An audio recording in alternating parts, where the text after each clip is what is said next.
اور یہ شیلز جو آپ دیکھ رہے ہیں یہ صرف جس طرح میں نے کہا اس گھر کے اندر یعنی میرے گھر کے اندر یہ وہ شیلز ہیں جو گھر کے باہر ہیں اس کا ہمیں کوئی اندازہ نہیں. وہ ساری سڑک کے اوپر ساری رات صبح تک. اور ابھی جب میں آپ سے بات کر رہا ہوں پھر شیلنگ ہو رہی ہے, پھر ایک اور حملہ ہو گیا.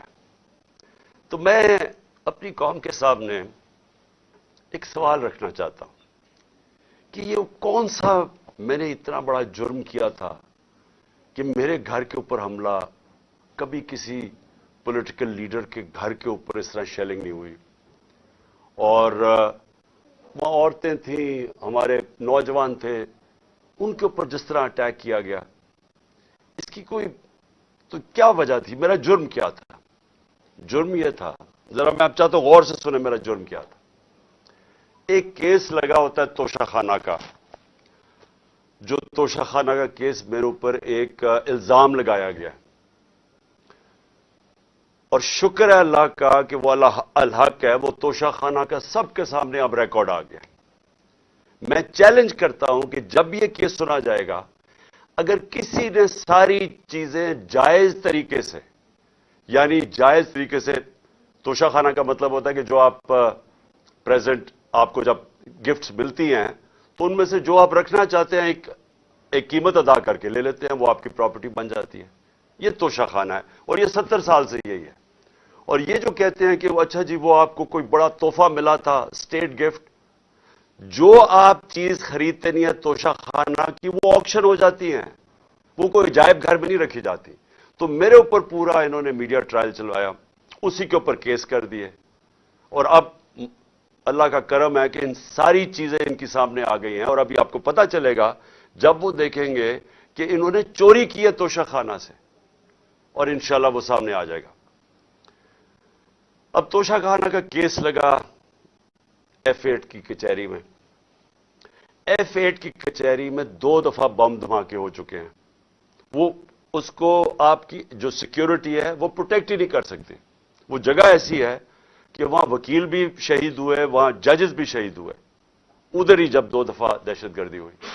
تو جب وہاں اس کو پروٹیکٹ کر ہی نہیں سکتے, اور خود انٹیریئر منسٹر کہہ رہا ہے کہ میری جان خطرے میں ہے, انٹیریئر منسٹری کہہ رہی ہے کہ میری جان کو خطرہ ہے. ایک میرے اوپر حملہ ہو چکا ہے. مجھے پتا ہے کہ جو لوگ آج بیٹھے ہوئے ہیں یہ اقتدار میں, جو شہباز شریف اور رانا ثناء اللہ, یہ انہوں نے ہی پہلا میرے اوپر کیا تھا, اور ایک اور ایجنسیز کے آدمی نے. اب وہی پاور میں بیٹھے ہیں, خطرہ ان سے ہے.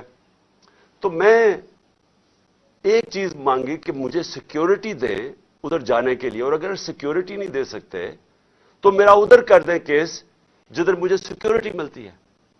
جب سے میری ٹانگ ٹھیک ہوئی ہے, میں 2 دفعہ ایک لاہور ہائی کورٹ گیا اور ایک اسلام آباد, کوئی سیکیورٹی نہیں تھی, کوئی پروٹیکشن نہیں تھی.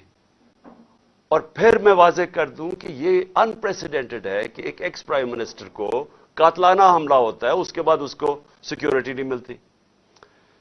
اس کے لیے اس وجہ سے ہم نے عدالت میں گئے ہوئے ہیں کہ ہمیں سیکیورٹی دو, اور اس جج نے میرے اوپر وارنٹ نکال دیا. اب یہ وارنٹ کیا ہے؟ جس کے لیے پولیس آئی ہوئی تھی. میں یہ ذرا سارا آپ کو سمجھانا چاہتا ہوں کہ یہ جو ساری ابھی بھی شیلنگ ہو رہی ہے, یہ پولیس کا اور کوئی کام نہیں ہے, پوری فوج کی فوج آئی ہوئی ہے, رینجرز آئے ہوئے ہیں کہ اس طرح کوئی دہشت گرد یا زمان پاک میں بیٹھا ہوا ہے. وارنٹ صرف یہ تھے کہ آپ کو پولیس عدالت میں پیش کرے, یہ ہے وارنٹ. جس عدالت میں اس لیے نہیں جا سکا کیونکہ سیکیورٹی کا ایشو تھا, عدالت نے پیش کرنا, یہ پولیس نے وہاں پیش کرنا تھا. رات کو جو پریزیڈنٹ ہیں لاہور ہائی کورٹ کے بار کے اشتیاق خان, انہوں نے شورٹی دے دی, ان کو میں نے آتھرائز کر دیا, انہوں نے شورٹی دی کہ وہ جو میرا اپیرنس ہے ہائی کورٹ میں وہ گارنٹی کرتے ہیں. 18 کو انہوں نے شورٹی دے دی میں ہائی کورٹ میں پریزنٹ ہوں گا. تو جب انہوں نے شورٹی دے دی تو وہ پولیس آفیسر جو مجھے اریسٹ کرنے آیا تھا اس کو شورٹی مل جاتی, وہ کیس اس کو انتظار کرنا چاہیے. تو میں نے فیصلہ کر لیا کہ میں عدالت جا رہا ہوں, اس لیے تو وہ آیا تھا مجھے اریسٹ کرنے. اور یہ قانون ہے, یہ جو کوڈ آف کرمنل CCP جس سے کہتے ہیں کہ کوڈ فار کرمنل CRPC جو کوڈ ہوتی ہے جس کے تحت یہ قانون بنا ہوا ہے، اس کا سیکشن 75 کہتا ہے کہ یہ اگر کر دیں تو پولیس آپ کو اریسٹ نہیں کرتی. تو وہ رات لے کے پھر رہا اشتہا خان یہ شیورٹی، اور پولیس والا ہی نہیں مل رہا. وہ کیوں نہیں مل رہا؟ کیونکہ انہوں نے فیصلہ کیا ہوا تھا میرے اوپر یہ اٹیک کرنے کا.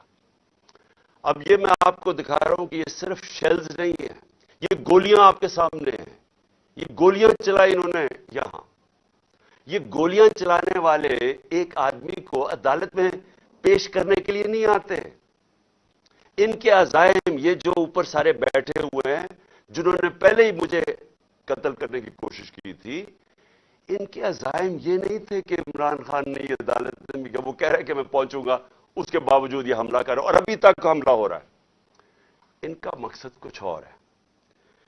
لندن کے اندر پلان بنا، وعدے کیے گئے نواز شریف سے.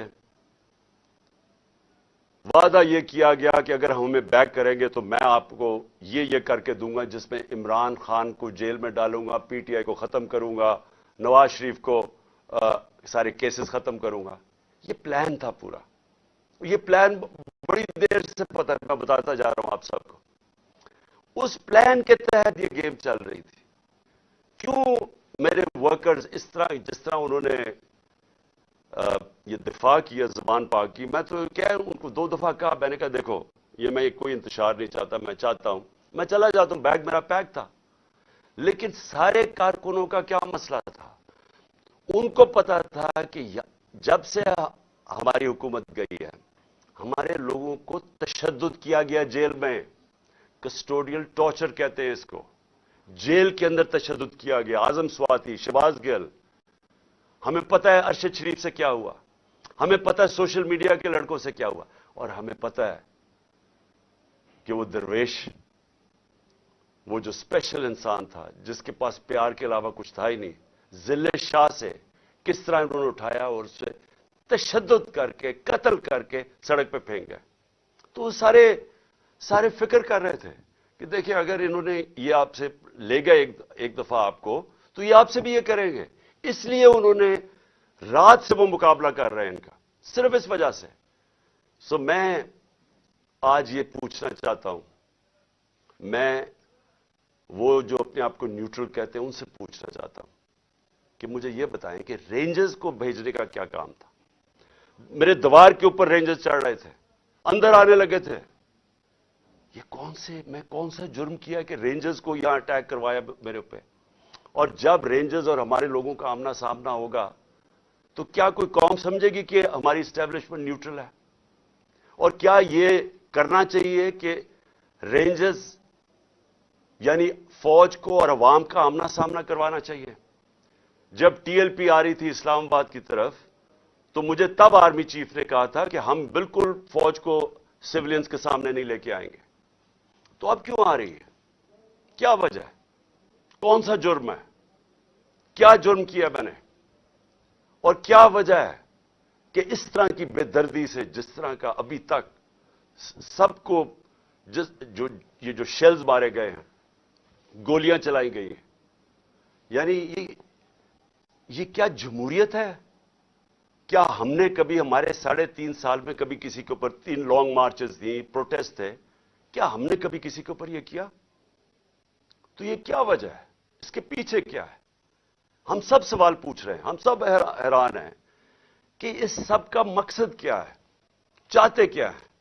کیا یہ وہ ساری وہی ایک تسلسل ہے کہ کسی طرح تحریک انصاف کو دیوار سے لگاؤ، لیکن اس سے بھی زیادہ عمران خان کو مائنس کرو بیچ میں سے، اس لیے پکڑنے آئے تھے؟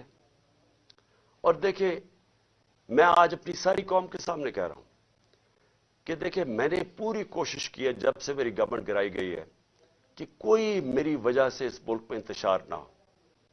ہم نے سارے پرامن 70 جلسے کیے، سب پرامن. جب کوئی انتشار کا وقت آتا تھا، جب انہوں نے اسی طرح ہمارے اوپر ظلم کیا 25 مئی کو پچھلے سال، میں نے کینسل کیا، میں نے اس کو ختم کر دیا دھرنے کو، کیونکہ مجھے ڈر تھا کہ اب انتشار کی طرف جا رہا ہے. اس کے بعد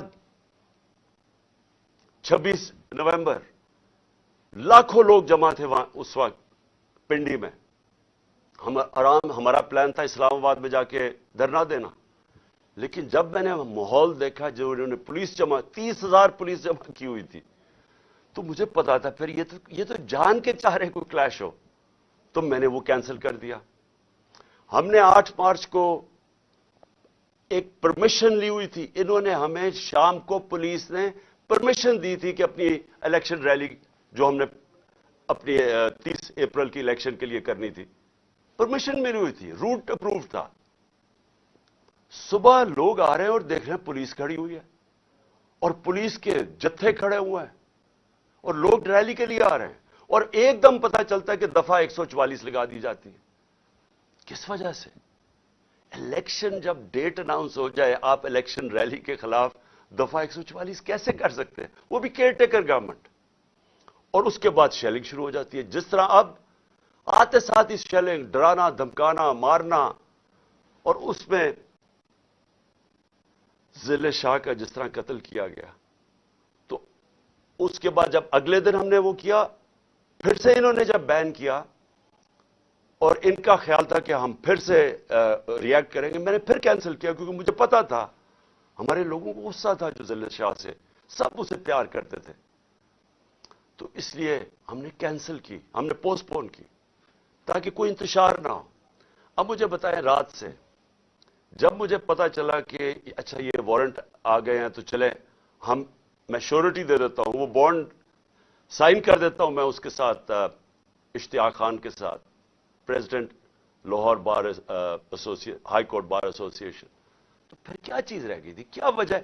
ابھی تک حملے ہو رہے ہیں، عدالت کے اندر ہمارا کیس پڑا ہے، عدالت میں ہم گئے ہوئے ہیں اسلام آباد میں اور لاہور میں، اور ابھی تک یہ شیلنگ رینجرز نے پھر اٹیک کر دیے، اور مجھے ابھی بھی نہیں سمجھ آئی کہ میرے گھر کی دیواروں سے کود کے اندر آ رہے تھے، کیا کوئی کمانڈو ایکشن کرنا تھا کہ عمران خان کو پکڑ کے لے جانا تھا؟ یہ کیا مذاق کر رہے ہیں اس ملک کے ساتھ؟ اور میں آخر میں افسوس سے کہنا چاہتا ہوں کہ دیکھیں یہ ملک کو ادھر آپ لے کے جا رہے ہیں، اور جو بھی اس وقت پاور میں بیٹھے ہیں، میں آپ کو یہ بتا دوں کہ ملک کو ادھر لے کے جا رہے ہیں کہ یہ میرے ہاتھ سے بھی چیز نکل جائے گی۔ اب یہ جو لڑکوں نے، یہ تھوڑے سے تھے، جس طرح انہوں نے وہاں کھڑا ہو کے ٹیئر گیسنگ سب کے باوجود، اتنی بھاری پولیس کی نفری اس کے سامنے کھڑے ہوئے ہیں، صرف اس خوف سے کہ چیئرمین کو اٹھا کے لے جا کے یہ پھر جیلوں میں تشدد کریں گے، اور خوف یہ ہے کہ انہوں نے قتل کرنے کی کوشش کی تھی اور یہی اب جیل میں لے کے جا رہے ہیں۔ کسی کو اعتماد نہیں ہے ان مجرموں کو، یہ جرائم پیشہ لوگ ہیں، کسی کو ان کے اوپر اعتماد نہیں ہے۔ تو میں سوال یہ پوچھتا ہوں کہ جو اس وقت اقتدار میں بیٹھے ہیں، جو پاور میں ہیں، جو پاور کنٹرول کرتے ہیں پاکستان کی، اور وہ یہ نہیں ہے یہ جو رانا ثناء اللہ اور یہ جو شہباز شریف ہے جن کے پاس پاور ہے، کیا کوئی فکر ہے آپ کو پاکستان کی؟ کیا آپ کو فکر ہے کہ یہ ملک جا کدھر رہا ہے؟ کیا آپ کو فکر ہے کہ میں اگر آپ جب بھی مجھے پکڑ لیں گے کیا ہوگا؟ جیل میں چلا جاؤں گا، زندگی موت اللہ کے ہاتھ میں ہے، عزت ذلت اس کے ہاتھ میں ہے، کیا کر لیں گے آپ؟ اور زیادہ پارٹی طاقت میں آئے گی، لیکن اس کا جو نتیجے میں رد عمل آئے گا وہ کیا فائدہ ہوگا پاکستان کو؟ کس کو نقصان ہوگا؟ جس ملک کی معیشت ابھی بیٹھ چکی ہے، بھی بیکاروں کی طرح پیسے مانگتے پھر رہے ہیں، ملک سکڑتا جا رہا ہے، مہنگائی آسمانوں پہ ہے، مہنگائی ایسی مہنگائی پاکستان کی تاریخ میں نہیں آئی، تنخواہ دار طبقہ پس گیا ہے، بیچاروں کے پاس اس وقت حالات یہ ہیں کہ ان کا 2 ہفتے کے اندر ان کے پاس تنخواہیں ختم ہو جاتی ہیں۔ اس ماحول کے اندر انتشار پھیلانا، کیا یہ کوئی پاکستانی سوچ رکھے؟ یہ تو کوئی دشمن ایسے کرے ملک کے ساتھ تو یہ ہمارے ہاتھ سے گیم نکل جائے گی۔ یہ جو حرکتیں ہو رہی ہیں، یہ میری، اب یہ جو باہر لڑکے ہیں یہ میری نہیں سن رہے، جب ان کے اوپر یہ انتشار ہو رہا ہے اور یہ جو شیلنگ ہو رہی ہے وہ میری نہیں اب بات سنتے، وہ اب میرا کوئی کنٹرول ان کے اوپر نہیں ہے، اور جس طرح کی اب بمباری اور یہ سب کے ہاتھ سے نکل جائے گا۔ اس لیے میں کہنا چاہتا ہوں اپنی عدلیہ سے سب سے پہلے کہ دیکھیں، امید صرف اب ہمیں آپ پہ رہ گئی ہے۔ یہ جرائم پیشہ لوگ جو گورنمنٹ میں بیٹھے ہیں، یہ تو کوشش کر رہے ہیں کہ 80 کیسز کر دیے ہیں، یہ تو کیسز بڑھتے جائیں گے. یہ تو کوئی کبھی ایک عدالت کبھی دوسری عدالت، ان کی تو کوشش ہے کہ میں الیکشن نہ لڑوں، یا میں کسی جیل میں چلا جاؤں، اور یا سارا وقت الجھا رہا ہوں کیسز میں کہ کبھی ایک وارنٹ نکل رہا ہے. تو ہمیں تو صرف امید عدلیہ سے ہے، اور دوسری ہم امید لگا رہے ہیں اپنی جو اسٹیبلشمنٹ ہے اس ملک کی، کہ کیا آپ کا انٹرسٹ پاکستان میں ہے یا نہیں ہے. تو یہ جو تماشا ہو رہا ہے اس کو بند کریں، ملک کا سوچیں. یہ جو بھی پلان ہے لنڈن کا، اس کے اوپر نہ کام کریں. یہ ملک تباہی کی طرف جا رہا ہے، اور میری اپیل ہے آپ سب سے کہ اب اس ملک کا سوچیں. آپ جن کا جینا مرنا اس ملک میں ہے، ہمارے تو کوئی باہر نہیں جانا، میں تو کوئی لنڈن نہیں جانا جس طرح یہ سارا ٹبر اٹھ کے چلا جاتا ہے، یا دوسرا اٹھ کے وہ باہر چلا جاتا ہے. ان کی تو باہر پراپرٹیز اربوں ڈالر ہے، ہمارا تو جینا مرنا یہاں ہے. تو میرا اکیلے کو فکر نہیں کرنا چاہیے، ہر اس پاکستانی کو اس ملک کا سوچنا چاہیے جو اٹھ کے لنڈن نہیں چلا جائے گا، جس کے باہر ڈالرز ہی پڑے ہوئے. ان سب کو سوچنا چاہیے کہ ملک جا کس طرف رہا ہے. اور اپنی عوام کو آخر میں آپ کو کہنا چاہتا ہوں، میں پھر سے آپ کو کہنا چاہتا ہوں، میں پکڑا جاؤں، جیل میں بھی چلا جاؤں، جو بھی مجھے ہو جائے، آپ نے یہ جو حقیقی آزادی کی ہماری تحریک ہے، آپ نے سب نے اس میں شرکت کرنی ہے. کیونکہ غلام قوم کا کوئی مستقبل نہیں ہوتا. یہ جو ایک چھوٹا سا طبقہ اوپر حاوی ہوا ہے، قانون کے وہ اوپر بیٹھا ہے، ہر قسم کا ظلم کرتا ہے لوگوں پہ، خوف کے اوپر ملک چلاتا ہے، سارے ملک کے وسائل کے اوپر قبضہ کر کے بیٹھا ہوا ہے، یہاں سے پیسہ چوری کرتا ہے، ہنڈی والے سے باہر بھجوا دیتا ہے. ملک کا ساری چوری کا پیسہ آج ان کے بڑے بڑے بینک اکاؤنٹس اور لنڈن اور باہر مغربی کیپٹلز میں ان کا پیسہ پڑا ہے. صرف دبئی کے اندر 20,000 پاکستانیوں نے، یہ ابھی بلومبرگ کی رپورٹ ہے، 20,000 پاکستانیوں کا دبئی میں $10.4 ارب پڑا ہوا ہے. تو ملک کیسے آگے جا سکتا ہے اگر یہ ان لوگوں کے ہاتھ میں ملک رہے گا.